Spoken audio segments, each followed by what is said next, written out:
RDO అనుమతి లేకుండా mutation చేయరాదని Bhubharati చట్టం స్పష్టంగా చెప్తుంటే ఆ చట్టాన్ని తుంగలో తొక్కి, అంటే మొత్తం రెవెన్యూ చట్టాన్ని తుంగలో తొక్కి ఒక తహసీల్దార్ ఎవడి ధైర్యం చూసుకొని మ్యుటేషన్ ఆర్డర్ ఎట్లిచ్చిండు అని చెప్పని హరీష్ రావు గారు అడిగితే, తనకు లేనటువంటి అధికారాలను అన్వయించుకొని తన పరిధిని దాటి ఆర్డర్లు ఎట్లా ఇచ్చిండు అని చెప్పని హరీష్ రావు గారు ప్రశ్నిస్తే ఒక్కడంటే ఒక్కడు దానిపైన సమాధానం చెప్పట్లేరు. ఒక్కడంటే ఒక్కడు సమాధానం చెప్పట్లేరు. అదేమి 100 గజాలు 200 గజాలు 50 గజాల భూమి కాదు, అది 100 ఎకరాల భూమి, 1000 కోట్ల రూపాయల విలువైనటువంటి ఒక ప్రభుత్వ భూమి. వాళ్ళ రియల్ ఎస్టేట్ దందాల కోసం ప్రైవేట్ వాళ్లకు ఒక తహసీల్దార్ కట్టబెట్టిండంటే నమ్మొచ్చా అన్న? ఇది 1000 కోట్ల భూమి ఒక ఎంఆర్ఓ రపరప సంతకం పెట్టి హైకోర్టు తీర్పులు ఉండగా కలెక్టర్ని కాదని ఆర్డీఓని కాదని ఇచ్చేస్తాడా?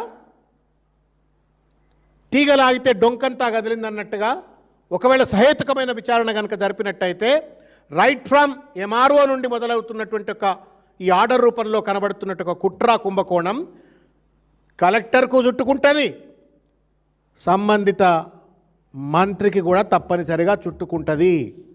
వాటిని అన్నిటినీ కప్పిపుచ్చడం కోసం అన్నట్లుగా నిన్న కలెక్టర్ గారి ద్వారా సిగ్గు ఎగ్గు లేకుండా కలెక్టర్ గారిని అడ్డం పెట్టుకొని లేఖ రాసినారు. Is collector meant to defend these criminals? Collector అనేవాడు రెవెన్యూ డిపార్ట్మెంట్ సంబంధించినవాడు. He suppose to be the district magistrate also. ఒక జిల్లా మెజిస్ట్రేట్ అయి ఉండి భూమిని కాపాడేటువంటి ఒక ప్రాథమిక బాధ్యత, చట్టపరమైన బాధ్యత ఉన్నటువంటి ఒక జిల్లా కలెక్టరు దొంగలకు సద్దులు పూసినట్టుగా ఈ యొక్క లేఖ రాసిండు.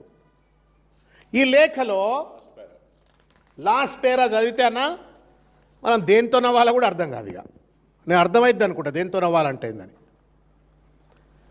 ఈ విషయం ప్రస్తుతం గౌరవ హైకోర్టు పరిధిలో స్టేటస్కో ఉత్తర్వులతో పెండింగ్లో ఉన్నందున తహసీల్దార్ శంషాబాద్ గారి 28/2/26 తేదీ B/223/2025 ఉత్తర్వులను, అంటే ఏంది, నిన్న హరీష్ రావు గారు ఎవడి ధైర్యంతో ఈ తహసీల్దారు ప్రైవేట్ వాళ్ళకు కట్టబెట్టినటువంటి ఒక ఆర్డర్లు ఇచ్చిండు అని చెప్పని హరీష్ రావు గారు ఏదైతే లేవనెత్తినరో ఈ ఆర్డర్స్ నట రద్దు చేయడానికి లీగల్ ఒపీనియన్ ప్రకారం నవ్వురిగా మీరు హైకోర్టు వెకేషన్ పూర్తయిన వెంటనే చర్యలు తీసుకుంటారట.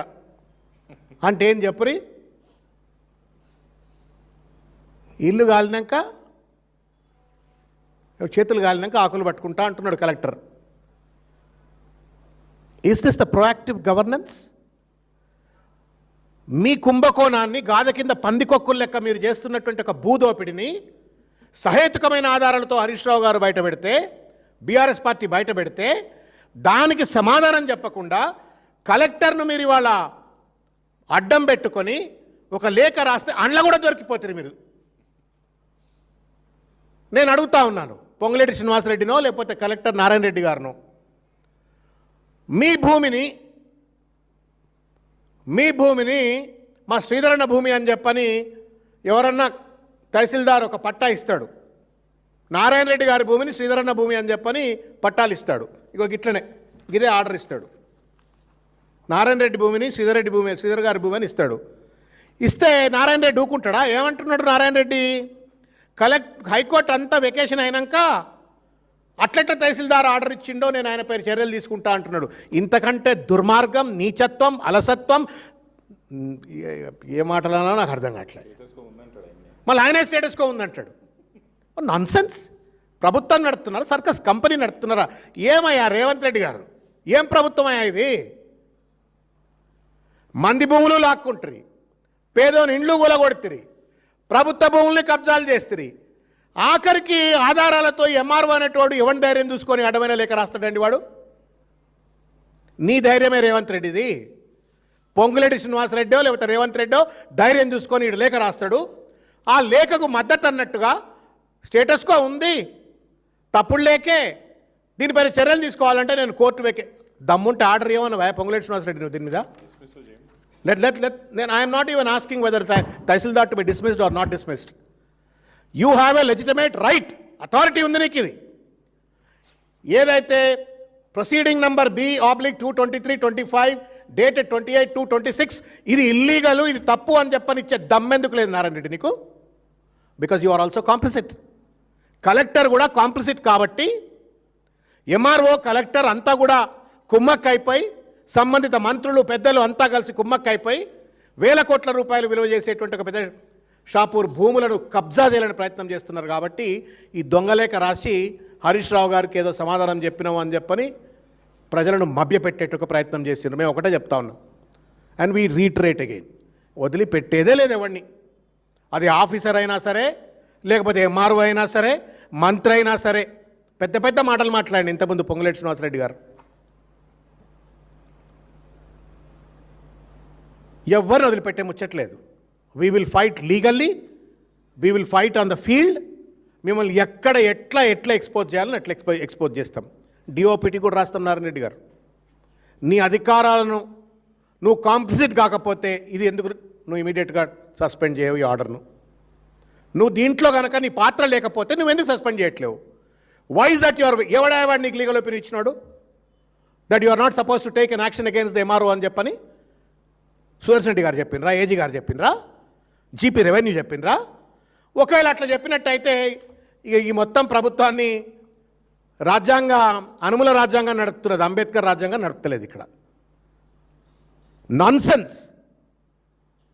భయం లేదు, భక్తి లేదండి ప్రభుత్వానికి. తప్పులు ఎత్తి చూపినప్పుడు బాధ్యతతో జరిగినట్టుగా తప్పును సరిదిద్దుకునే ప్రయత్నం అన్న చేస్తారు. నిర్లజ్జగా, నిస్సిగ్గుగా కలెక్టర్తో లేఖ రాయించి అన్నీ ఒప్పుకుంటాడు. ఆఖరికి నేను హైకోర్టు వెకేషన్ పూర్తయిన వెంటనే చర్యలు తీసుకుంటాడట, లీగల్ ఒపీనియన్ తీసుకుంటాడు. ఇదేం కథ ఇది? సుదర్శన్ రెడ్డి దొరకడా? ఏజీ దొరకడా ఇప్పుడు నువ్వు పోయి మాట్లాడడానికి? డ్రామా కంపెనీ నడుపుతా ఉన్నాడు రేవంత్ రెడ్డి, సర్కస్ కంపెనీ నడుపుతా ఉన్నాడు, దోపిడీ సామ్రాజ్యం నడిపిస్తూ ఉన్నాడు. భూములపైన గద్దలు వాలినట్టు వాళ్తా ఉన్నారు. ప్రైవేట్ భూములు, ప్రభుత్వ భూములు. నాదర్గుల్లో అదే జరిగింది కదా, మీరు చూసిండ్రు కదా. నాదర్గుల్లో అదే జరిగింది. ప్రభుత్వ భూమి అని చెప్పని నెత్తి మీద నోరు పెట్టుకొని మొత్తుకుంటున్నా, కోట్ల ఉత్తర్వులున్నా, ప్రజలక్కడ రైతులు భూములు దున్నుతున్నా, చెరువు ఉన్నా, అన్నింటినీ విధ్వంసం చేసి కాంపౌండ్ పెట్టుకొని దున్నుతుంటే కలెక్టర్కు కంటికి కనబడదట.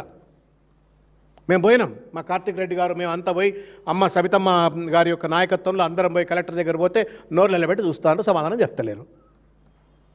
ఇదేం కుట్రాయా? రెవెన్యూ అధికారులు, ఐఏఎస్ అధికారులు మీరు.